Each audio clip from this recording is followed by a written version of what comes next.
Today I'm replacing the water pump on a 2016 Audi A3. First thing you want to do is remove these two screws, this one here, and then you're able to kind of lift up on this a little and slide this whole thing out of here. You may also have to remove these lines off the air filter housing. You're going to have to pull the air filter housing out of here anyways, so just pull this off too.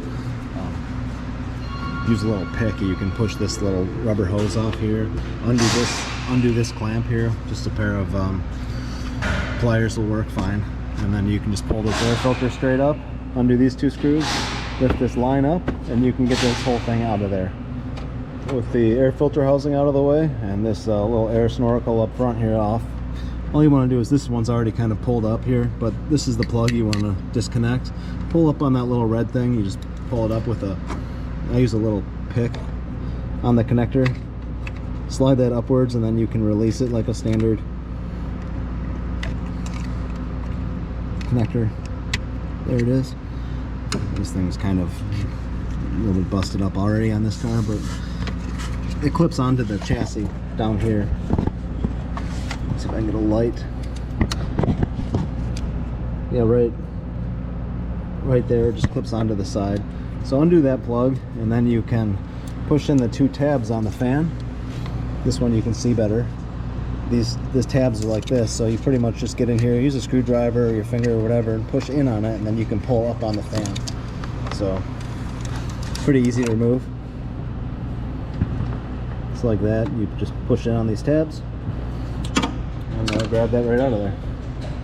With that fan out of there, you get a lot more room to work on this thing. And what I like to do next is just pull this hose clamp off right here at the throttle, and then undo the connector at the throttle here. You just push in the little tab and pull that back.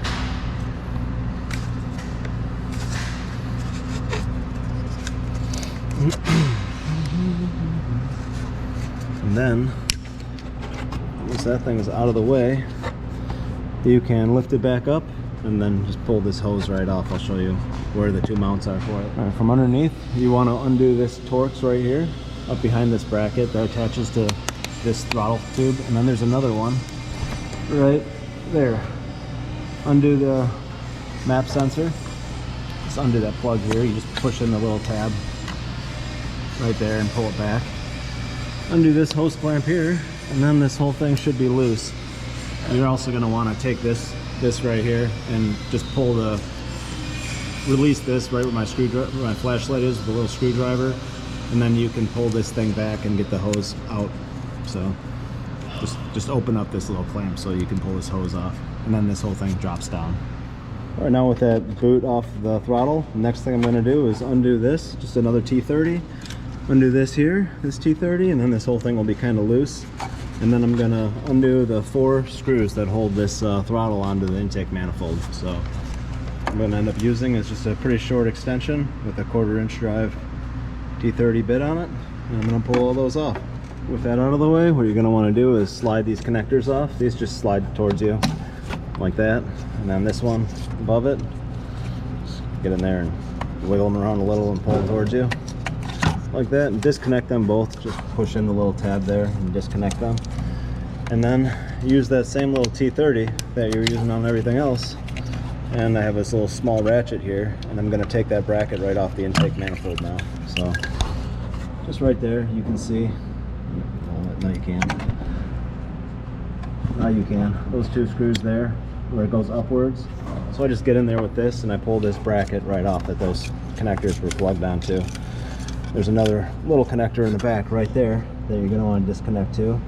That sometimes it's easier to this here. Sometimes that's easier to do with this bracket off. So I'm going to pull those 2 screws off, and then I'm going to remove this small plug and slide that off of the bracket. Alright, with that removed, what you're going to want to do now is start to get coolant draining out of things. So start pulling hoses. I start with the top here and I kind of work my way down. You just release these little spring clips. You can use a screwdriver or a seal pick or whatever you have, but basically you want to just get underneath them like that and pull this clip out until it goes into its it has like a little detent it kind of goes into right there. The edge of it stops there, and then you can just kind of wiggle them a little bit and pull them out of there. So I didn't drain the coolant beforehand. That's not a bad idea. I'm just doing it like this. There's a bucket underneath it, and it's not really much of a problem. I'll clean it all off afterwards. But yeah, so just kind of get this and start to kind of pull on it and wiggle it. And sometimes if you got one that's really biting, spraying a little bit of penetrating oil on it can help. But usually you can just kind of do that until they come out of there. So then you're going to want to do the smaller one underneath it, and then the lower radiator hose there, both of those off there, and then pull the cover off for the back here. So there's a little harness connector I'm going to undo.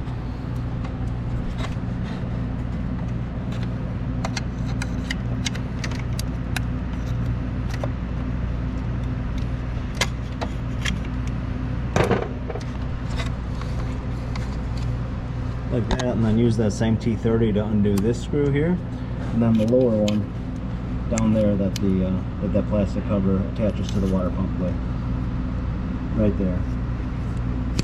So I don't know if you can see it. I'm pointing towards it now with my light. So undo those two, and then you can slide this back cover off after you get these hoses out of the way, and make sure you have a bucket underneath. And I'll show you what to do next. Forgot to mention, it's probably a good idea to just undo this here, so you can take this small hose and just swing it out of the way a little bit better, so you have better access to the pump. So I'm going to undo this clamp, and then I'm going to release this, and then so I can take this here and just move it out of the way, and then makes it a little easier. Alright, after you get to that point and you have that cover off, what you want to do is just get to this little drive belt here and pry it off with a screwdriver. So you can just use a small screwdriver and just pry this right off the side like this. It's not very hard to do. Pry that right off and just let it kind of push it downwards and let it hang out down there. And then at the bottom of this, there's a connector. It's a little bit difficult to get to. Sometimes I'll get the whole pump loose and then I'll disconnect it. But you don't want to just pull on the pump with this thing still connected. So it faces upwards. It'll be easier for me to show you when I have this pump removed. So you're going to use the T30s. They're way in there, the screws. There, you see two of them. There's another one that you get to right there, right behind that wire. Right there. And then there's a couple more through the bottom. You can't really see, but if you look at your new pump, it'll help you spot them. So I use the new pump for guidance. Undo all those screws, and with that loose, you can kind of rotate it up enough to unplug the little connector. I'll show you what that looks like. With all those screws off there, I can now just pull this thing kind of straight back towards the radiator and then slide it towards the back of the engine. There's a little pipe back there that you can't see called a union pipe that connects to the oil cooler. So you want to pull that towards the transmission to kind of get that off there. So with that like that, you can kind of rotate it a little bit, spin it around until you find the connector right there. There it is. Pull the little white thing off the back right here, and then you can pull the plug right off and remove the water pump from the top. So it's not too bad to do. All those screws remain captured, so it's not really a big deal there. They don't fall out or anything. And I'll show you what to do next. With that water pump out of the way, what you want to do is clean that sealing surface the best you can. Just use something like a little scuff pad or Brillo pad or whatever you have. Just try to clean it the best you can without anything too aggressive. And then pull this little union pipe right here, this little plastic pipe off of the cooler. Just pull that thing straight off. And it's a good idea to replace this. It's plastic and they do leak sometimes. It should pull straight out. This one's actually fighting, which is kind of unusual. There it is. Replace this. Make sure use a quality one, use an OEM one. I've had problems with some of the aftermarket ones. And then put some grease on that, stick that back into place. Take your new pump, make sure this wire here stays up above the pump. Then you're going to want to slide that on, and then pay attention, make sure you don't use power tools when you're installing this thing. You want to pay attention to make sure that the pump goes through those little dowels on the top there, the little pins here. I'm not showing these very well, I'm sorry. But this little pin here, make sure it lines up with that and all the screw holes are lined up, and just run it in by hand. And make sure the union pipe stayed in place. You can kind of see it if you use a mirror. And yeah, just make sure that it's slid onto that before you push it towards the engine, and that's kind of a little bit of a fight, but that's it. You can plug this in afterwards, this plug, or you can do it before, however you want to do it. You can do it from the bottom after the fact, but a lot of times I plug it in while I'm shoving this whole thing in. So that's it. I'm going to work on that now, make sure the belt stays out of the way, and then you can kind of slide that on after. Right now with the water pump in place, I'm sorry I couldn't really show that very well, just being that, you know, when my arms are down there and I'm fighting this in there, there's no real good angle where I can show this well unless the engine was out of the car. So it's kind of a little bit of a fight, and you're gonna have to wiggle it around a lot, but you can pretty well see what you're doing other than that little pipe, so it's not a bad idea to get a little mirror and see, a little mirror like on a stick like this, smaller size, and stick it in there up top this way, just to make sure your little union pipe stayed where it should, and then make sure you have it plugged in at the bottom like it should be, and then you want to try to get your drive belt back on, so it won't push on quite as nice as it came off. You'll have to kind of try to get it started like this with your hand. Make sure you have it over all those fins, everything like this, and on its way on, and then get to the crank pulley up front here. A lot of times you can do it from the top with the ratchet, and then turn the engine over by hand, and it'll kind of walk into place. So you may need two people, one person to do it kind of from the bottom, because there's not much swing from up here. But get the engine spinning by hand, clockwise of course, and then this belt will kind of walk on to the sprocket. So just make sure you're watching over here, someone else is turning over the engine, and you're kind of guiding it on. Everything else about the job is pretty straightforward. As you can see, I reassembled this thing already. I just shoved the hoses back into place, put a little grease on the barbs before I put the hoses on, some brake lube I used, and make sure you put the cover back on to guard that belt, just the same way you took it off. Just slide it back on, put the two screws in, and everything else is just reverse procedure. So not too bad of a job to do.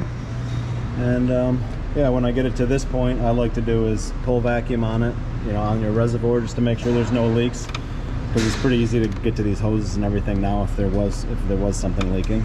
So yeah, I test it like this. Obviously I have to put this back on, and yeah, that's it.